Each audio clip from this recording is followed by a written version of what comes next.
Mesdames et messieurs de la presse nationale et internationale, mesdames et messieurs, bonjour.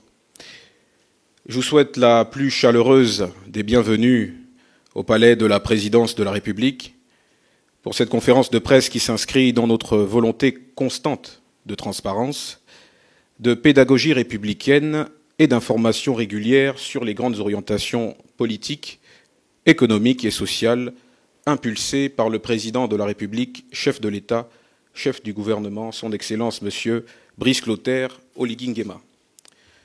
Depuis le 30 août 2023, et plus encore depuis son investiture le 3 mai 2025, le chef de l'État a pris des décisions fortes, audacieuses et tout aussi assumées. Elles répondent à un impératif, celui de reconstruire notre nation sur des bases plus justes, plus solides, plus souveraines. Il ne s'agit pas simplement de gouverner autrement. Il s'agit de repenser le fonctionnement de l'État, de redonner du sens à l'action publique et de replacer l'intérêt général au cœur de chaque décision. C'est aussi là l'esprit de cette conférence de presse. Partager, expliquer, rendre compte. De manière à permettre ainsi à chacun de nos concitoyens, à travers vous, d'avoir une lecture claire, sincère et complète de ce que le président de la République entreprend.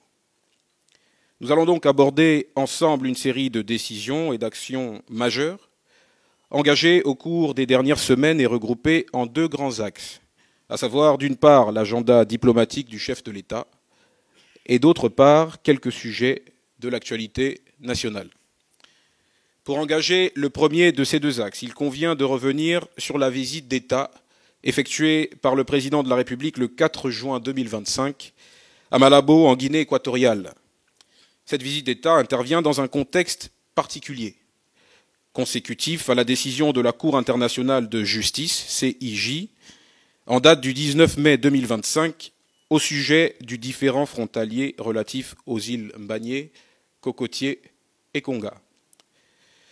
Abordant cette question, le président de la République, son Excellence M. Brice Clotaire Oligui Nguema, et son homologue équato-guinéen, son Excellence M. Teodoro Obiang Mbazogo, ont tous deux réaffirmé les liens profonds qui lient les deux pays et qui les engagent à construire ensemble, fraternellement, une solution concertée qui préserve la souveraineté et les intérêts stratégiques de chaque partie.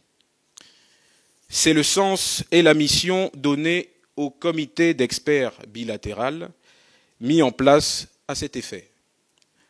Par ailleurs, ce déplacement a permis de poser les bases d'une coopération renouvelée entre les deux républiques sœurs et concrétisée par la signature de plusieurs accords sectoriels majeurs. En matière de santé, pour favoriser l'échange d'expertise hospitalière et la mobilité du personnel médical, en matière de sport et de culture, afin de promouvoir la co-organisation d'événements et la valorisation de nos patrimoines respectifs, et en matière de défense, avec la planification de manœuvres militaires conjointes et des échanges de savoir-faire entre nos forces armées. Ce grand moment diplomatique n'est pas anodin. Il reflète une orientation claire de notre politique étrangère et trace les contours d'une diplomatie de paix, de coopération et de responsabilité fondée non sur l'opposition, mais sur l'interdépendance. D'une diplomatie qui cherche à apaiser plutôt qu'à enflammer, à construire plutôt qu'à diviser. Le Gabon tourne ainsi la page des contentieux figés pour ouvrir celle des partenariats durables et équilibrés. Il s'agit là d'une démarche forte et profondément gabonaise, car elle place la paix, l'intégration régionale et l'unité africaine au cœur de notre action internationale. Dans le prolongement de son séjour en terre équato-guinéenne, le chef de l'État a pris part à la 26e session ordinaire de la conférence des chefs d'État et de gouvernement de la Communauté économique des États d'Afrique centrale, CEAC, tenue à Sipopo. Ce grand rendez-vous, placé sous le thème « Consolider les acquis de la réforme de la CEAC pour accélérer l'intégration régionale », a été l'occasion indiquée pour marquer le repositionnement diplomatique de notre pays dans la région, par l'affirmation de sa ferme volonté de contribuer activement à la mise en œuvre des réformes institutionnelles et à l'adoption de textes dans des domaines clés tels que la sécurité maritime, l'économie bleue, l'action humanitaire et l'intégration juridique. Comme cela a été exprimé par le président de la République lui-même, je cite, « L'Afrique centrale ne peut être spectatrice de sa propre transformation ». Fin de citation. Cette transformation, le Gabon entend la porter et l'incarner mieux que par le passé. Toujours sur le plan diplomatique, en date du 4 juin 2025, le président de la République a instruit le gouvernement, et plus particulièrement la ministre de la Mer, de la Pêche et de l'économie bleue, de procéder à la suspension de l'accord de partenariat de pêche durable, APPD, entre le Gabon et l'Union européenne. Cette décision repose sur 3 constats majeurs.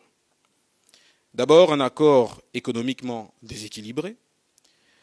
En effet, des navires européens prélèvent du poisson de nos eaux en échange d'une compensation financière annuelle, mais cette compensation est largement inférieure à la valeur réelle des captures. En clair, le Gabon donne beaucoup, mais le Gabon reçoit peu, trop peu. De plus, les produits de la pêche sont exportés sans transformation locale et donc sans création d'emplois ni structuration de filières. Aucun impact structurant sur notre économie, en ce sens que les promesses d'appui à la modernisation du secteur halieutique gabonais n'ont à ce jour pas produit de résultats probants. Et enfin, une inquiétude croissante sur la durabilité de nos ressources, l'accord n'ayant pas permis de garantir un suivi scientifique rigoureux des stocks et un contrôle transparent des prélèvements, faisant peser un risque réel de surexploitation. C'est pourquoi notre pays a notifié à l'Union européenne la suspension immédiate de cet accord. Cela ne signifie pas une fermeture, mais traduit davantage l'expression d'une volonté ferme de renégocier un partenariat plus juste, plus équitable, plus souverain. Le temps est venu de reprendre la maîtrise de nos ressources, de défendre notre souveraineté économique et de bâtir des partenariats où le Gabon est traité avec dignité. Abordons à présent le deuxième axe de cette conférence de presse portant sur l'actualité nationale. Nous ne saurions ne pas évoquer la situation de la Société d'eau et d'énergie du Gabon, SEEG. Cette situation est connue. Délestages nombreux, coupures d'eau récurrentes, qualité du service fortement détériorée. Comme vous le savez, l'entreprise est récemment sortie de son administration provisoire, laquelle avait été mise en place pour stabiliser une situation critique et faire la lumière sur l'ensemble de ces dysfonctionnements accumulés pendant des décennies et qui constituent un lourd héritage appelant des mesures fortes qui s'inscrivent sur le court, le moyen et le long terme. La dite période d'administration provisoire avait ainsi permis de définir un plan d'investissement de près de 1 000 milliards de francs CFA, avec pour objectif, entre autres, de réhabiliter les centrales, moderniser les réseaux de distribution, installer des compteurs intelligents et améliorer la desserte dans les zones rurales et urbaines. Des audits internes ont été menés par ailleurs afin de détecter les fraudes, corriger les dérives de gestion, réduire les pertes techniques et commerciales. Les premiers résultats sont visibles. Dans plusieurs quartiers du Grand Libreville, les délestages ont tendance à diminuer.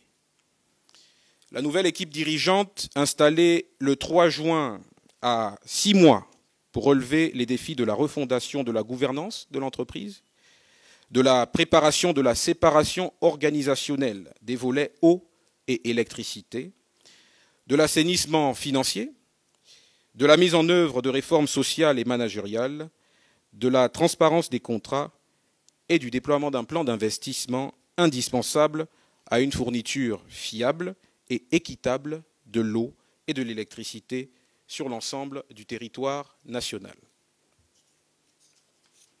Mesdames et messieurs, depuis le début du mandat présidentiel en cours, 2 sessions du Conseil des ministres ont été présidées par le président de la République, chef de l'État, chef du gouvernement. Ces sessions ont permis l'adoption de plusieurs mesures importantes et nous pouvons retenir, parmi ces mesures, entre autres, l'interdiction de l'exportation du manganèse brut à l'horizon 2029, qui marque une rupture claire avec le modèle économique extractiviste hérité du passé. Il ne s'agit plus simplement de céder nos ressources à l'État brut, mais de bâtir des chaînes de valeur locales, créatrices d'emplois et de richesses pour les Gabonais. La matérialisation de cette mesure suppose le renforcement de nos capacités industrielles et la mise en œuvre d'une politique de formation adaptée à nos besoins réels.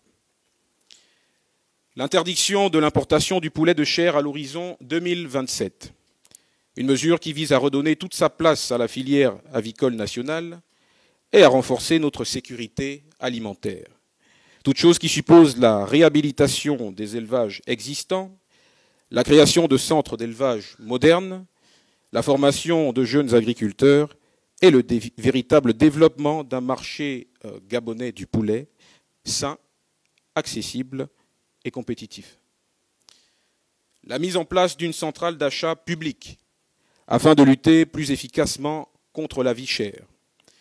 La création de 5 fonds stratégiques, instruments de planification, qui vont permettre de soutenir les efforts de croissance engagés par le gouvernement de la République sous la supervision du président de la République, chef de l'État.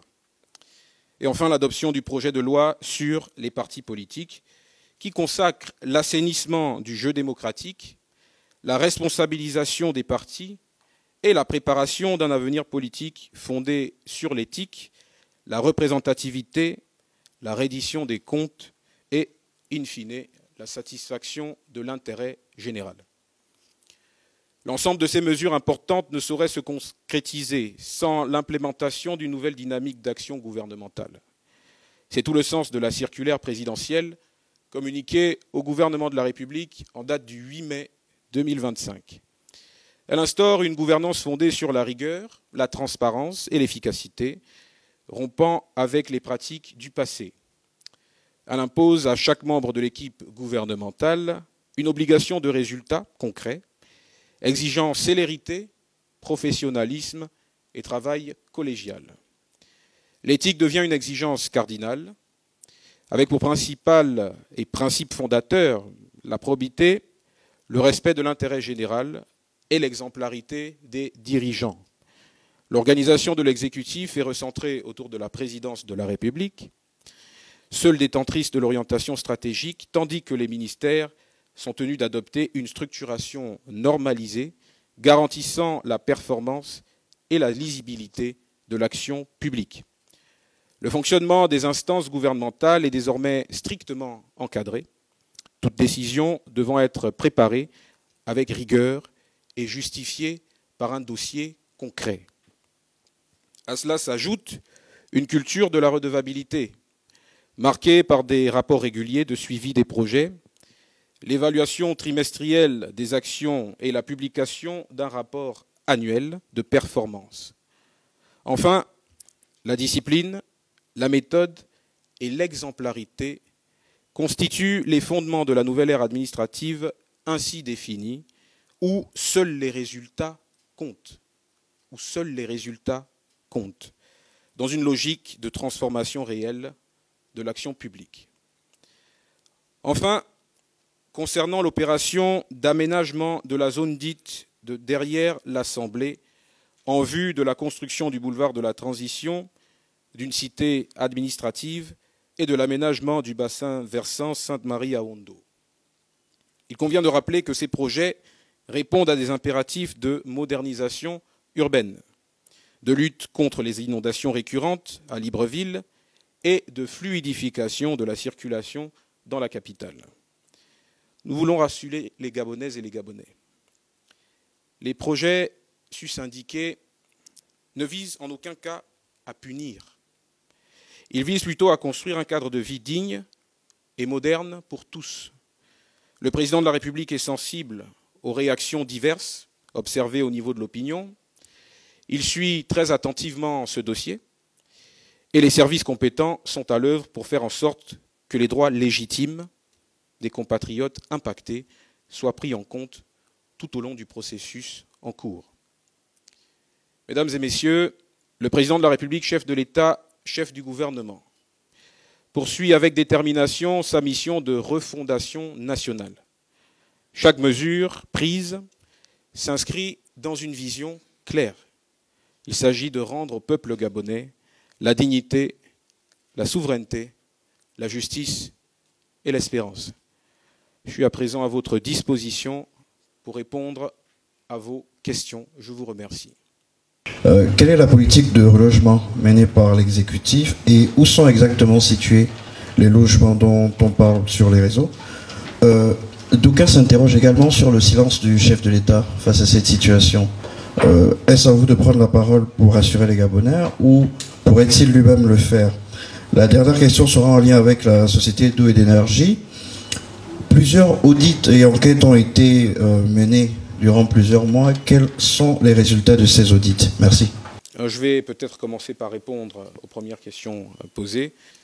Sur la question du réaménagement de la zone indiquée, donc de la zone dite de derrière l'Assemblée. Ce qu'il faut dire, c'est que, en réalité, il n'y a pas de silence du président de la République. L'État est organisé, l'État a plusieurs membres. Le président de la République, comme je vous l'ai annoncé, suit de très près cette actualité. Vous êtes de la presse, il ne vous aura pas échappé que jusqu'à hier, il a accordé des audiences qui vont dans le sens de réunir autour de lui et de permettre que l'ensemble des acteurs concernés directement ou indirectement par cette question puissent se prononcer de manière à ce que des décisions éclairées soient prises. Donc il n'y a pas de silence, il y a une action. Il ne s'agit pas pour la présidence de la République, qui est la première institution de ce pays, et dont la vocation est de trancher et de procéder parfois à des arbitrages quand cela s'impose. Il n'est pas dans la vocation de la présidence de la République, et encore moins de la personne du chef de l'État, de faire de la propagande autour de cette question, ou de communiquer à tout va. Le président de la République communiquera à propos le moment venu. En attendant, il reçoit, il consulte, et le moment venu, il décidera sur les différents aspects et les différents détails de cette question. Au cours de l'audience qui a été couverte hier par les médias nationaux, il a été indiqué que tout le nécessaire soit fait pour que l'impact de l'opération de réaménagement en cours soit le plus léger possible sur les populations directement impactées. Cela a été annoncé. Je note par ailleurs que le gouvernement de la République est à l'œuvre. Le gouvernement de la République se constitue d'un certain nombre d'entités, de départements qui sont concernés par cette question de réaménagement de la zone dite de derrière l'Assemblée. Ils font leur travail, le président en attend les conclusions. Lorsque je dis qu'il suit de près, au-delà de la situation sociale qui s'observe au niveau de cette zone, il y a aussi l'action des acteurs concernés par la question. Le moment venu, nous donnerons beaucoup plus de détails sur les éléments en rapport avec la situation de nos compatriotes, mais le président de la République l'a dit lui-même, aucun droit légitime des Gabonaises et des Gabonais, et j'insiste sur le mot légitime, aucun droit légitime ne sera bafoué, et ceux de nos compatriotes qui ont été impactés seront relogés. Cela a été annoncé, nous reviendrons vers vous ultérieurement pour donner le détail de cette stratégie, qui est en réalité une stratégie qui sera exécutée par le sectoriel. Les ministères sont là, les membres du gouvernement, je pense, depuis le début de cette opération, sont disponibles pour expliquer l'intérêt de ce projet, pour en expliquer les implications, pour expliquer aussi que nous avons enregistré des retards inacceptables, en réalité, sur le réaménagement de cet espace. Des retards inacceptables parce que cette zone, il est de notoriété publique depuis plus de 40 ans qu'elle est une zone réservée par l'État pour le déploiement de projets d'infrastructures. Ces projets ont été présentés.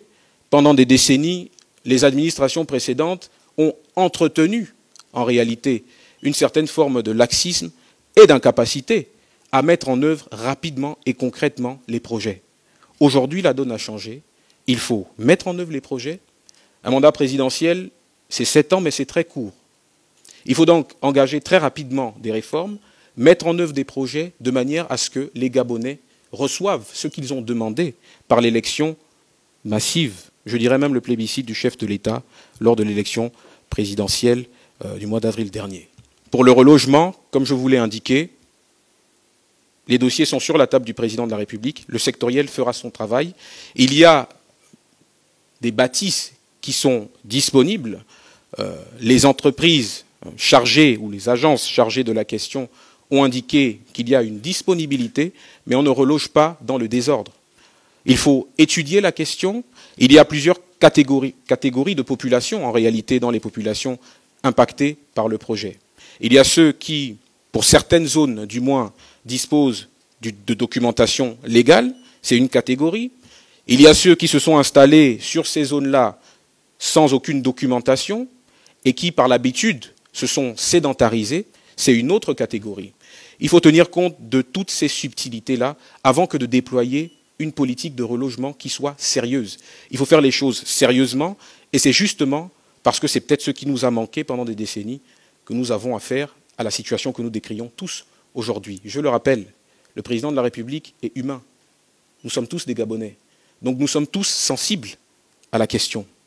D'autres zones éventuellement pourraient être concernées demain après-demain. Mais dans ce cas-là, les choses sont faites sur la base des textes de loi qui consacrent d'une part la légitimité de l'État à disposer de cet espace, puisque pour la principale zone concernée de derrière l'Assemblée, l'État dispose d'un titre foncier qui est détenu par la Caisse de dépôt et de consignation CDC.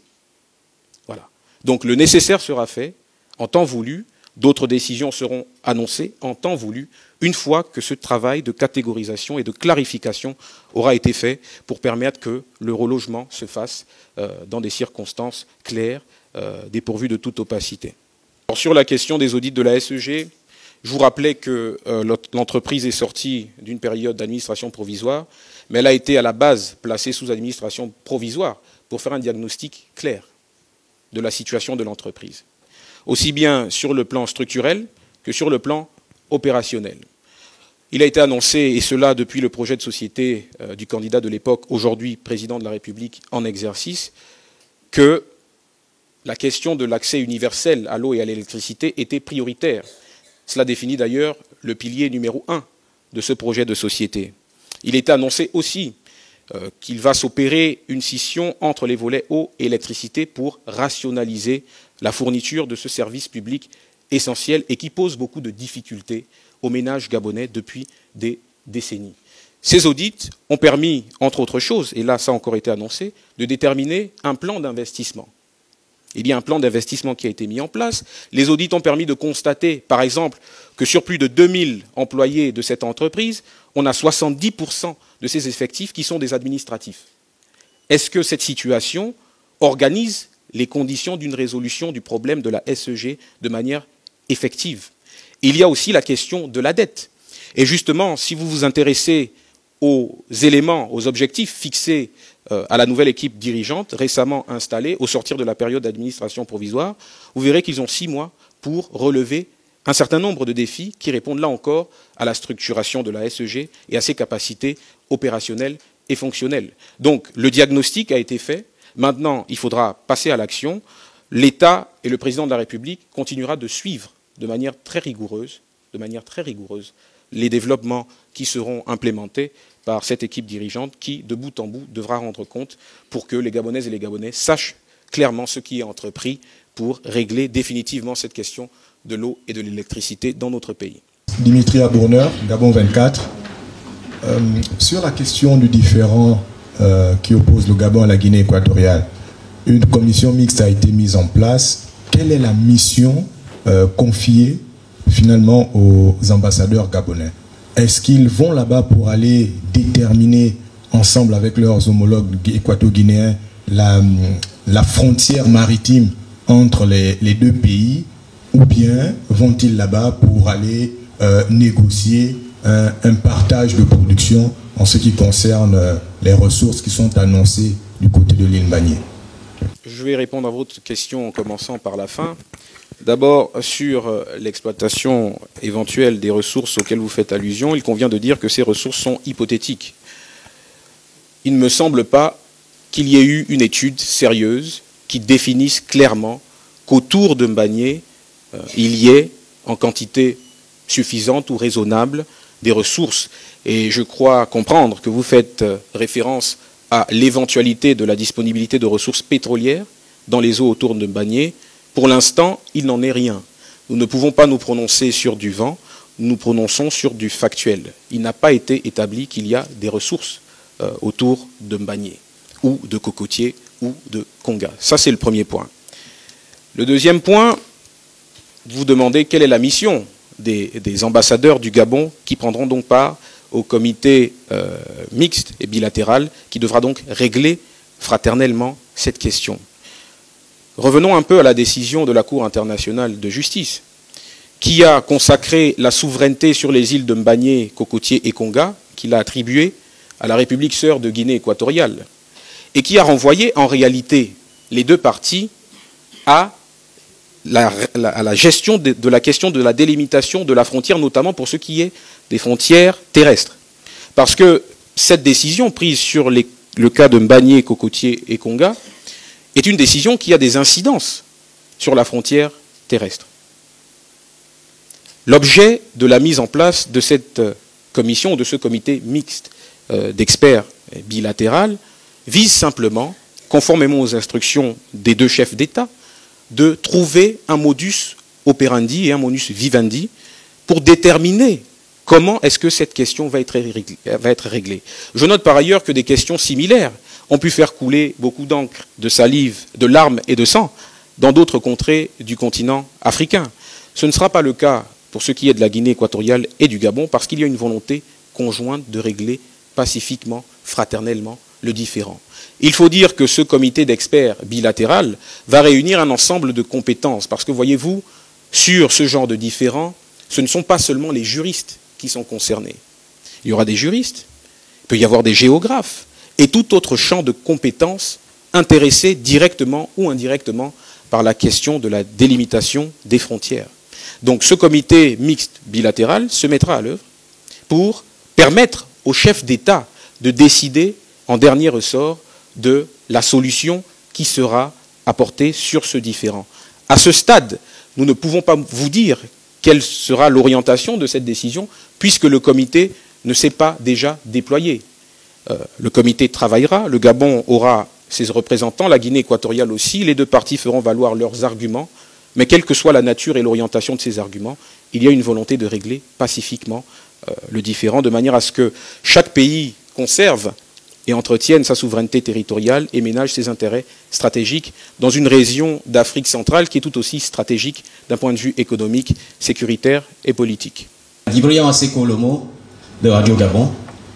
Alors, lors du communiqué final je crois, l'avant-dernier Conseil des ministres, on annonçait l'ouverture d'une centrale d'achat pour aider les Gabonais à soulager le portefeuille des Gabonais.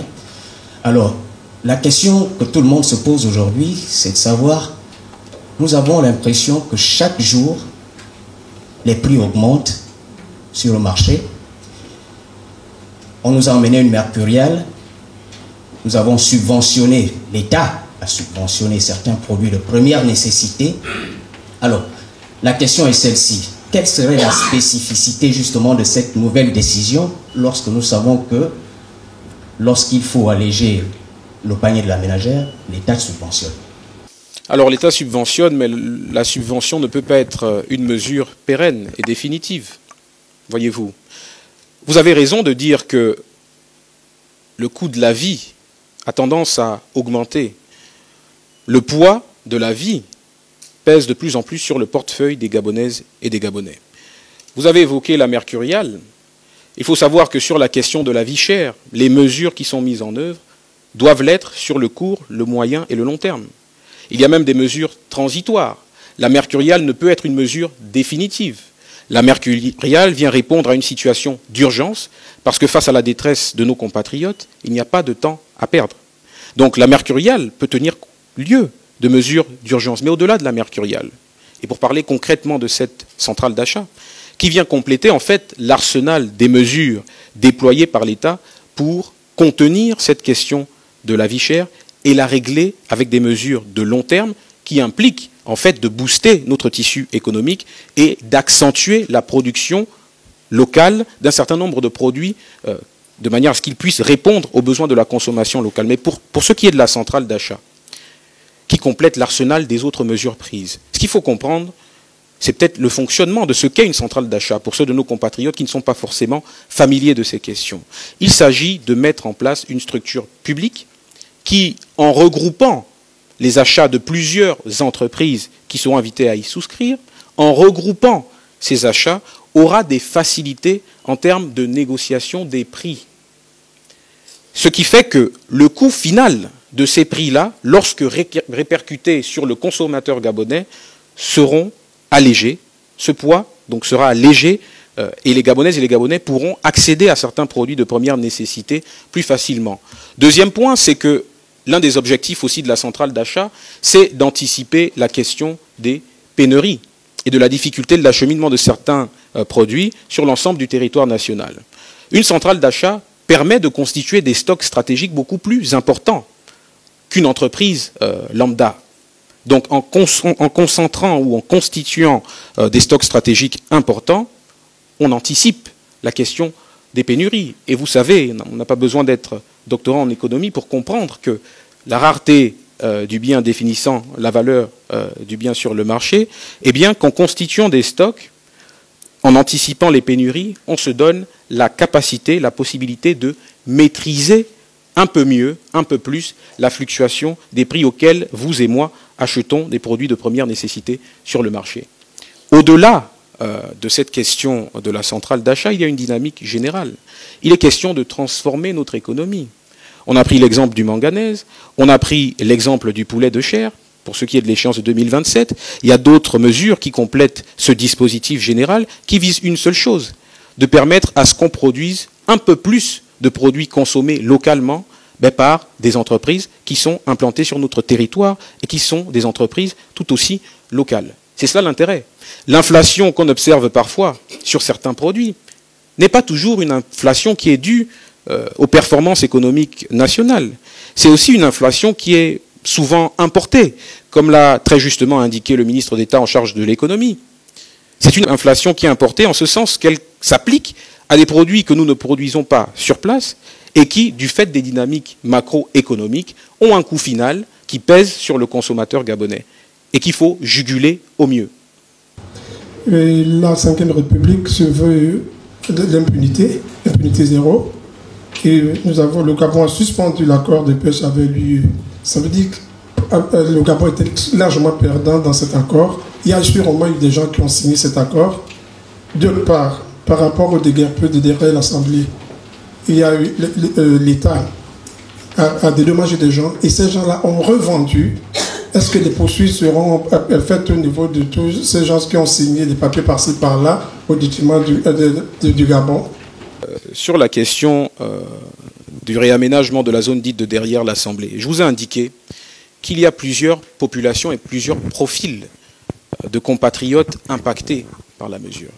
Vous soulignez là la situation, vous relevez la situation d'une portion particulière de la population impactée, c'est-à-dire ceux qui ont bénéficié d'indemnisation, pour certains une fois, pour d'autres 2 fois, pour d'autres encore 3 fois, comme cela a été indiqué par des membres du gouvernement sur les différents plateaux télévisés.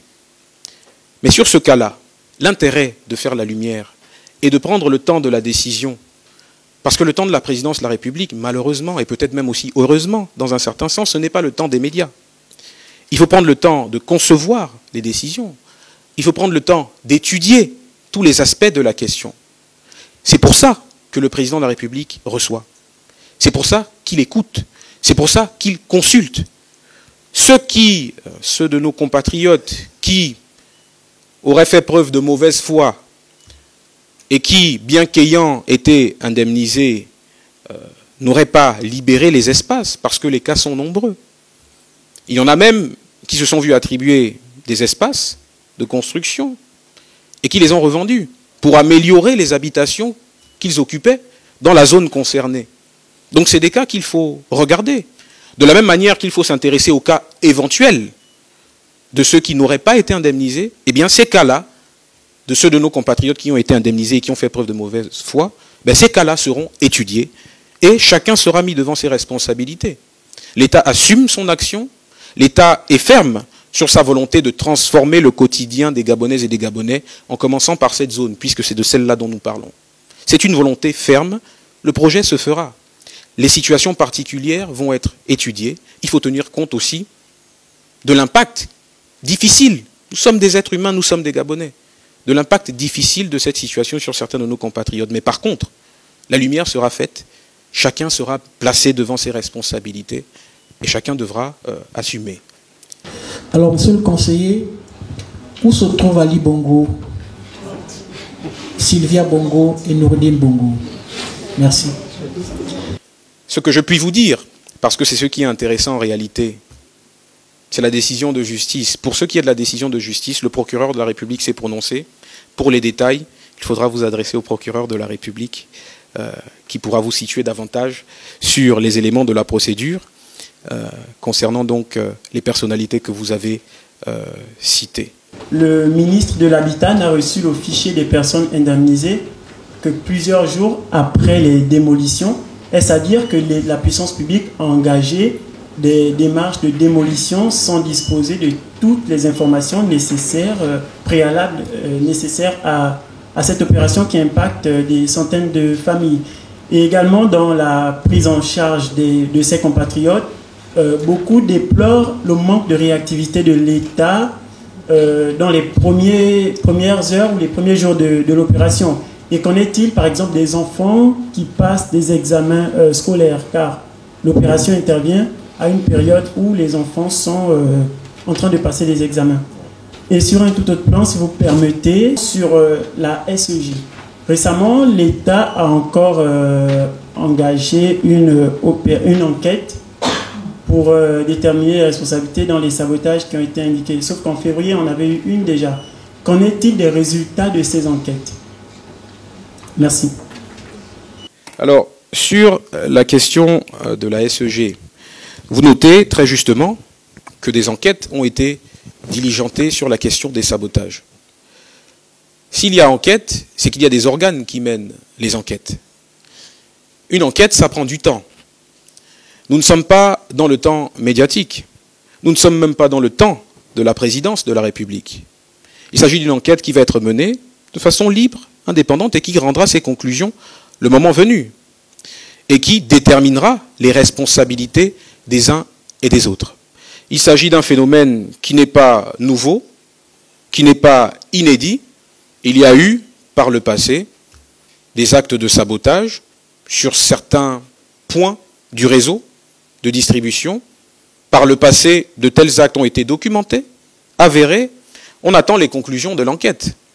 N'allons pas plus vite que la musique, l'enquête rendra ses conclusions, et sur cette base-là, des décisions seront prises et les responsabilités seront situées. Maintenant, pour ce qui est de l'opération de réaménagement de la zone dite de derrière l'Assemblée, vous parlez du fichier des personnes indemnisées. En réalité, il y a un fichier global et plusieurs sous-fichiers, si je puis m'exprimer en ces termes, puisqu'il y a plusieurs acteurs qui sont intervenus sur les différentes zones à différentes périodes. Certaines des maisons déguerpies ont été, ou du moins ont fait l'objet d'un marquage multiple, avec différentes dates. Certaines maisons avaient 2, 3, voire 4 marquages, avec, là encore, différentes dates prévues de démolition. Mais parce que, par le passé, il y a eu une incapacité à déployer rapidement les projets, eh bien, les gens se sont habitués à ce que l'État marque, mais ne vienne pas démolir. Un petit détail, avec un rapport indirect quand même avec votre question, c'est qu'il y a eu une information permanente et constante sur la question. Pas plus tard qu'en avril 2024, et c'est bien que vous êtes de Gabon Media Time, votre média a couvert la présentation du projet au président de la transition de l'époque. Vous avez couvert cette actualité. Et vos journalistes ont indiqué, très justement, que sur cette zone, eh bien, les équipes étaient à pied d'œuvre pour sensibiliser et informer les populations sur l'imminence des opérations de démolition. Donc l'information était là. Les populations ont été indemnisées. S'il y a eu des cas de compatriotes qui seraient passés entre les mailles du filet, l'État prendra ses responsabilités. Mais l'État ne prendra ses responsabilités que sur la base de fichiers clairs, sur la base de résultats clairs de l'ensemble des consultations qui sont menées par le président de la République et qui vont se poursuivre. C'est une actualité tellement sensible qu'il nous faut prendre le temps de décortiquer tout cela, de décortiquer aussi ce qui se passe parfois dans la contradiction des uns et des autres au niveau de l'opinion. Tout le monde se prononce sur cette question. Qui en a le fin mot en réalité? Il est important de consulter, d'écouter, de traiter l'information avant que de décider. La situation est complexe. Le nombre de compatriotes indemnisés sera indiqué le moment voulu, et peut-être même qu'une documentation sera mise à la disposition de la presse et de toute l'opinion nationale, peut-être, concernant les cas de ces compatriotes qui ont été indemnisés. Et comme je vous le disais précédemment, s'il y a des cas de personnes qui ont été indemnisées plusieurs fois et qui n'ont pas pris leur disposition pour que l'État puisse faire son travail dans la zone indiquée, cela aussi se sera su. Il y a une exigence de clarté sur cette affaire. Nous n'irons pas plus vite que la musique. Pour ceux de nos compatriotes durement impactés et qui auraient des enfants en période d'examen, des mesures ont été annoncées par le chef de l'État. Pas plus tard qu'hier, il a été réaffirmé que des mesures seront prises dans le sens de ménager ceux de nos compatriotes impactés par la situation, à condition qu'il y ait effectivement une base légale qui justifie d'une gestion peut-être un peu floue de leur cas particulier. La lumière sera faite, le président de la République agira, et ces décisions seront annoncées, commentées par vos soins et relayées aux Gabonaises et aux Gabonais. L'État a hérité d'un ensemble de désordres sur cette opération en particulier. Ces désordres, il est question de les régler. Je vous l'ai dit, 7 ans, ça passe très vite. Brice Clotaire Oligui Nguema a fait le pari de donner des résultats probants de sa volonté de transformer ce pays avant l'écoulement du mandat en cours. C'est l'engagement qui a été pris, c'est pour ça qu'il a été élu, et c'est pour ça que je vous redis que les projets seront mis en œuvre partout où ils devront être mis en œuvre. Et ils seront mis en œuvre rapidement. Maintenant, pour ce qui est de l'impact sur nos populations, la puissance publique saura faire le tri, saura faire la lumière sur les situations particulières et saura apporter des réponses fermes dans un sens comme dans un autre. Monsieur le porte-parole, vous avez parlé de l'importation du poulet. Tous ces produits exportés rendent malade la population. Et si l'État prend l'engagement de suspendre cette exportation, est-ce que ce n'est pas en quelque sorte le médecin après la mort? Je vous remercie. Il y a une continuité dans la vie économique d'une nation. D'abord, c'est la suspension, l'interdiction de l'importation du poulet de chair. L'interdiction de l'importation du poulet de chair à l'horizon 2027, au 1er janvier 2027. Ce qui est intéressant, c'est que cette mesure n'est pas d'application immédiate. On a défini un délai. Si on a défini un délai, c'est pour la simple et bonne raison qu'il faut organiser le tissu économique gabonais pour pouvoir mettre en œuvre une telle mesure qui va mettre à contribution les entrepreneurs gabonais pour produire du poulet gabonais destiné à la consommation des Gabonaises et des Gabonais. C'est cela l'orientation de cette mesure. Pour ce qui est de l'Agence gabonaise pour la sécurité alimentaire, donc la GAZA, elle fait son travail, mais je ne vois pas très bien le lien entre les missions de la GAZA et cette mesure d'interdiction de l'importation du poulet de chair à l'horizon 2027. Les missions de la GAZA sur le volet alimentaire s'appliquent au poulet de chair, mais s'appliquent aussi à toute une série de produits qui font l'objet de la consommation de nos compatriotes. Donc la GAZA va poursuivre ses missions comme cela se doit, conformément à ces textes. Et puis, le poulet de chair produit au Gabon à l'horizon 2027 fera l'objet aussi de contrôles en termes de qualité. Il faut que ce soit un poulet sain, il faut que ce soit un poulet compétitif, comme cela a été indiqué dans le propos liminaire. Et donc, sur ce poulet de chair made in Gabon, à l'horizon 2027, la GAZA aussi pourra se déployer pour procéder aux contrôles qui rentrent dans le cadre de ces missions. Bon, maintenant, pour ce qui est du médecin après la mort, je vous disais, la vie économique d'un pays, elle est dynamique. Justement, il est question de prendre aujourd'hui des mesures qu'on aurait pu prendre avant. Il est question d'autonomiser les Gabonais, il est question de faire en sorte que les Gabonaises et des Gabonais se réapproprient des pans entiers de notre économie. Nous devons produire ce que nous consommons. Pour plus de 500 milliards de francs CFA, nous importons des denrées alimentaires.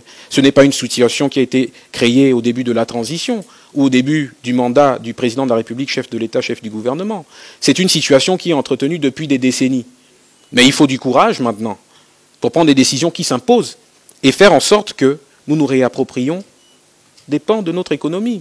Au-delà de ce qui a pu être fait, parce qu'en fin de compte, tout cela participe de la même logique, au-delà de ce qui a pu être fait en matière de pétrole, par exemple avec la reprise d'Assala, au-delà de ce qui est prévu sur la question du manganèse, ressource stratégique, à l'horizon 2029, au-delà de toutes ces questions-là, il faut identifier dans cette dynamique-là une logique de souveraineté, une logique aussi de fierté nationale, une logique qui vise à dire aux Gabonaises et aux Gabonais, pendant longtemps on a eu un modèle économique qui a plus profité parfois aux autres qu'à nous-mêmes. Maintenant, il est question de se retrousser les manches, de se mettre au travail, de s'approprier des pans entiers de notre économie et de faire en sorte que nous puissions un peu plus que par le passé consommer ce que nous produisons nous-mêmes. J'espère avoir répondu à l'ensemble de vos questions. Pour ceux qui le souhaitent, je reste disponible en off pour discuter avec les uns et les autres. Je vous remercie d'avoir pris de votre temps pour prendre part à cette conférence de presse inaugurale du porte-parole de la présidence de la République. Merci.